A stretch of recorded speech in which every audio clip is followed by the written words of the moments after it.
আল্লাহ বলছেন পবিত্র কোরআনে, তোমরা 3 বেলা পরিপূর্ণ ভরপুর খেয়ে রোজা থাকো। আর এই সমাজ আমাদের কাছে বছরের মাথায় 1 মাস বানাই দিছে রমজান মাস, না খেয়ে রোজা থাকো। তাহলে না খেয়ে রোজা থাকার কথা কোরআনে নাই। কোরআনে আছে খায়ে রোজা থাকো। আর খায়ে রোজা থাকা কোরআনে কিভাবে আছে আসুন একটু জানি।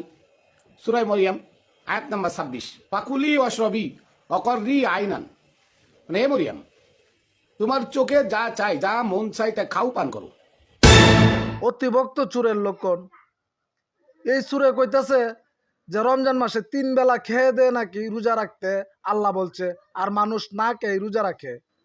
আসলে মৌলানা সাহেবরা যে বলে রমজান মাসে নাকি শয়তান অবসরে চলে যায়, আমার তো একদম বিশ্বাস হয় না।